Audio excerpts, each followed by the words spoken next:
की, कांग्रेस पार्टी की, राहुल गांधी की, कांग्रेस पार्टी की।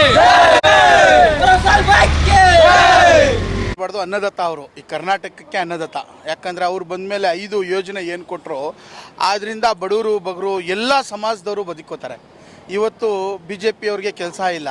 ಅವ್ರು ಏನು ಹೇಳ್ತಾರೆ, ಖಜಾನೆ ಖಾಲಿ ಆಗೈತೆ ಅಂತಾರೆ. ಖಜಾನೆ ಎಲ್ಲಿ ಖಾಲಿ ಆಗೈತೆ? 2,500 ಕೋಟಿ ಕೊಟ್ಟಿದ್ದಾರೆ. ಈ ಯೋಜನೆಗೆ 2,500 ಕೋಟಿ ಕೊಟ್ಟಿದ್ದಾರೆ.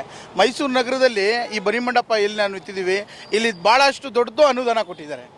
ಮತ್ತು ಬಡವರು ಬಗರು ಎಲ್ಲರೂ ಬದುಕೋತಾರೆ. ಅವರು ಸಿದ್ದರಾಮಯ್ಯ ಸಾಹೇಬರಿಂದ ಬಸ್ ಫ್ರೀ ಮಾಡಿದ್ರು, ಅಕ್ಕಿ ಕೊಟ್ಟರು, 2,000 ರೂಪಾಯಿ ಕೊಟ್ಟರು, ಎಜುಕೇಷನ್ ಕೊಟ್ಟರು, ಇನ್ನೇನು ಕೊಡಬೇಕು, ವಿದ್ಯುತ್ ಕೊಟ್ಟರು. ಇವತ್ತೊಂದು ದಿವಸ ಭಾಳ ಒಳ್ಳೆ ಒಂದು ಕರ್ನಾಟಕದಲ್ಲಿ ಸರ್ಕಾರ ಯಾವ್ದಾರ ಒಳ್ಳೆ ವಾತಾವರಣ ತಗೊಬಂದಿದ್ರೆ ಮಾನ್ಯ ಸಿದ್ದರಾಮಯ್ಯ ಸಾಹೇಬ್ರದು ಅಂತ ಹೇಳಬೇಕು.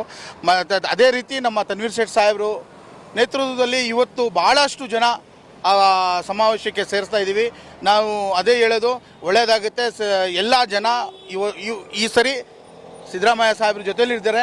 ಆಮೇಲೆ ಎಷ್ಟೇ ಸತಿ ಎಲೆಕ್ಷನ್ ಬರಲಿ, ಮುಂದಕ್ಕೂ ಮಾನ್ಯ ಸಿದ್ದರಾಮಯ್ಯ ಸಾಹೇಬ್ರೆ ಮುಖ್ಯಮಂತ್ರಿ ಆಗಿರ್ತಾರೆ ಅಂತ ಹೇಳಿ. BJP ಅವ್ರಿಗೆ ಬೇರೆ ಕೆಲಸ ಇಲ್ಲ. ಅವ್ರು ಕೆಲಸ ಇಲ್ಲದವರು ಏನು ಮಾಡ್ತಾರೆ, ಏನಾದರೂ ಒಂದು ಟ್ರೀಟ್ನೆ ಮಾಡಬೇಕಲ್ಲ, ಅದರಿಂದ ಅವ್ರು ಹೇಳ್ತಾ ಇರೋದು. ಅವ್ರು ಏನೂ ಮಾಡಿಲ್ಲ ಅಂದರೆ 2,500 ಕೋಟಿ ಕೊಡೋಕ್ಕಾಗ್ತಾಯಿತ್ತಾ? ಯೋಜನೆಗೆ 5 ಯೋಜನೆ ಕೊಟ್ಟಿದ್ದಾರೆ, ಕೊಡೋಕ್ಕಾಗ್ತಾಯಿತ್ತಾ? 2,500 ಕೋಟಿ ಕೊಟ್ಟಿದ್ದಾರೆ. ಮತ್ತು ಎಲ್ಲ ಸಮಾಜದವ್ರನ್ನ ತಗೊಂಡು ನಡೆಯೋರು ಯಾರಾದರೂ ಕರ್ನಾಟಕದಲ್ಲಿ ಇದ್ದರೆ ಮಾನ್ಯ ಸಿದ್ದರಾಮಯ್ಯ ಸಾಹೇಬರು. ಅವ್ರು ಬಿಟ್ಟರೆ ಬೇರೆ ಯಾರೂ ಇಲ್ಲ. Thank you.